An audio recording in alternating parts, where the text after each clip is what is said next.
पुण्याच्या रस्त्यावर मुलींनो, तुमच्यासाठी ज्यांनी लोकांचे, तुमच्यासाठी, तुमच्या शिक्षणासाठी लोकांचे दगडधोंडे खाल्ले, लोकांचं शेण अंगावर झेललं, वेळ प्रसंगी मार सहन केला, त्या माझ्या सावित्री आई फुले कोण होत्या जाऊन कधी विचारलं? एक मुलगीच ना. अरे छत्रपती शिवाजी महाराज घडले छत्रपती शिवाजी महाराज, पण कुणामुळे घडले? तर राष्ट्रमाता, राजमाता, विश्ववंदनीय वज्रचूडा अलंकृत जिजाऊ मा साहेबांमुळे छत्रपती शिवाजी महाराज घडले. कोण होत्या जिजाऊ मा साहेब? एक मुलगीच ना. मग मुलगा मुलगी असा भेदत का?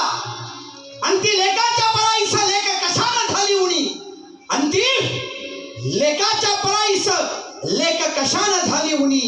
कशानं झाली उणी? एका कुशीची रत्न दोन्ही. मी नाही सांगत, शास्त्र सांगतं. मी नाही, शास्त्र सांगतं की मुलगा एकाच कुळाचा उद्धार करतो, पण मुलगी मात्र 42 कुळांचा उद्धार करते. मुलगी मात्र 42 कुळांचा उद्धार करते. पण आपल्या टपुऱ्यात प्रकाश पडेल तवा. आहा, खेड्यातले तर खेड्यातले, शहरात बी वंशाला दिवा पाहिजे, वंशाला दिवा पाहिजे, वंशाला दिवा पाहिजे. काय घर जळायला? त्यापेक्षा वंशाला एक ज्योत ना. ज्योत छोटीशी असते पण पूर्ण घर प्रकाशमान करते.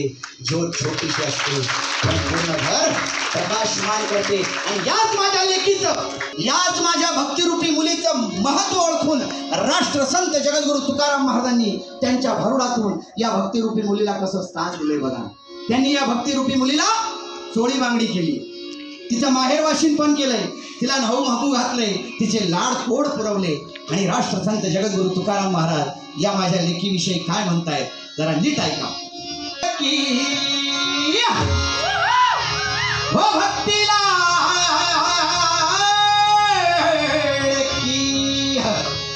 भले कला हडकी लाडकी लेकम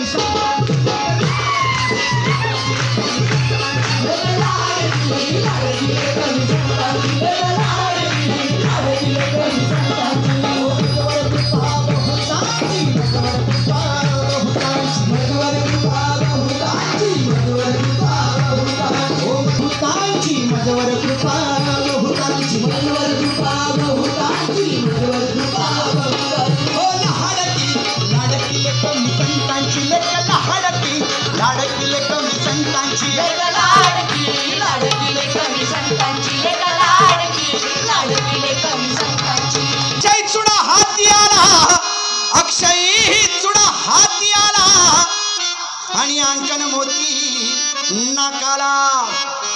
बघा, राष्ट्रसंत जगद्गुरु तुकाराम महाराज जसे विद्रोही संत होते, ते नेहमी म्हणायचे, देऊ जरी गांडीची लंगोटी, नाठाळाच्या माथा हणू काठी.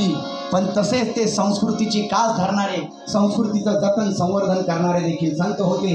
त्यांनी या भक्तिरूपी मुलीच्या हातात पण कुठला हिरवा तुडा, अक्षय भक्तीचा हिरवा तुडा घातलाय. त्या भक्तीला कधी क्षय पावत नाही, जी भक्ती कधी संपत नाही.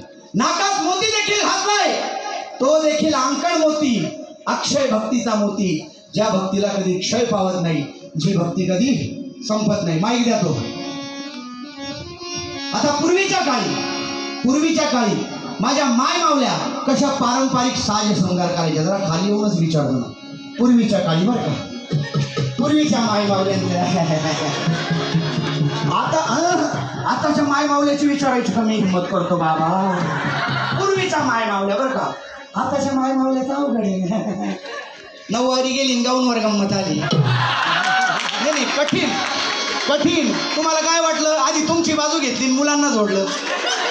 आपल्याकडे दोन्ही कार्यक्रम असतो पूर्वीच्या काळी, आता नाही बरं का. आता माझं दुःख त्याच्या घरी वेगळं सांगायचं, सांगतो पुढे ओघाओघानं तुम्हाला ते बी सांगतो. पूर्वीच्या काळीच्या माझ्या माय मावल्या असं नऊवारी पातळ असायचं, डोईवर असा पदर असायचा, हातात हिरवा चुडा असायचा, कानात डुला असायची, झुबा असायची, नाकात नथ असायची, पायात साखळ्या असायच्या, पायात बोटात जोडवे असायचे. पैंजण तुमच्या भाषेत हो पुणे गणिमत मी साखळ्या म्हणलो, तोरड्या म्हणलो असतो, समजलंच नसतं. पैंजण, हो पैंजण असायचे. आणि कपाळाला असं ठसठशीत कुंकू असायचं. बरं, ते पूर्वी कुंकू आहे ना, पूर्वी हा हाय धर्मराव मॅडमच्या कपाळाला मोठी टिकली रे बा. बरं पूर्वीचा काळ बरं का, पूर्वी ते कुंकू मोठं असायचं, ते कपाळाला दिसायचं तरी. नंतर ते कुंकू बी छोटं छोटं होत गेलं आणि कपाळाला कुठं दिसेना सुद्धा. बरं कुंकवाची जागा नंतर सर टिकलीनं घेतली. टिकलीनं बरं टिकली तरी पूर्वी मोठी होती, कपाळाला दिसायची तरी. नंतर ती छोटी होत गेली आणि कपाळाला कुठं दिसेनाशी झाली. बरं टिकली तर टिकली नाही तर टिकली आणि दोघंही उठा. नाही अभिमानात उठा. मी तेच बघायला होतो. तुम्ही बी उठा, व्हिडिओ काढा आणि घरी घेऊन जा. ते काढा. काय म्हणलं, टिकली तर टिकली नाही तर उठली. लग्न झालंय ना, तुम्ही पण उभे राहा. लग्न झाले, लक्षात घ्या. एक केली तीच टिकवा, एक केली तीच टिकवा. आता दुसरी मिळत नसती. आणि का मिळत नसत? बरं यांचा कार्यक्रम कसा असतो आम्हा पुरुषांचा? हे बाहेर आल्यावरच वाघ असतात. म्हणजे आता ते जेवढ्या जोरदारपणे बोलले ना, टिकली तर टिकली नाही तर हुकली, इथं वाघ बरं का, इथं सहचारीनी नाही, पण घरी जाताना असं कार्यक्रम यांचा करेक्ट असतो. मी हे का म्हणलो, एक केली आहे तिलाच टिकवा, दुसरी मिळत नाही. कारण दुसरी का मिळत नाही? विनोदाचा भाग सोडा. विनोदाच्या माध्यमातून सांगावं लागतं. समाजात अनेक रोग पसरलाय, त्याच्या बाबतीत भ्रूणहत्या हा रोग आहे. हजारामाग 150 मुली कमी आहेत. किती? हजारामाग. हे आपल्या समाजाचं दुर्दैव आहे. तुमचं लग्न झालंय का? आणि हजारात जर तुम्ही सापडला मग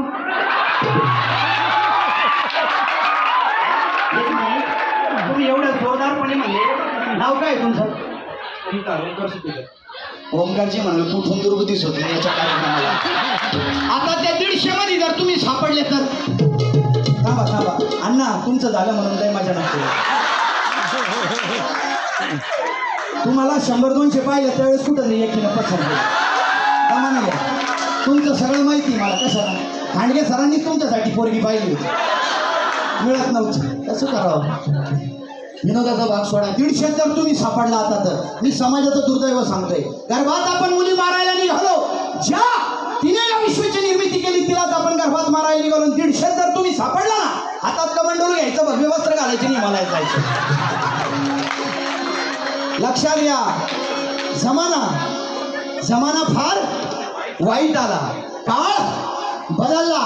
काळानुसार माझ्या मायमावल्या देखील बदलल्या. बरं ती टिकली म्हणजे काय? टिकली म्हणजे कोणाच्या नावानं लागली नाही, पण त्याला काय म्हणतात तुमच्या भाषेत? त्या थोडसा ओ माय गॉड,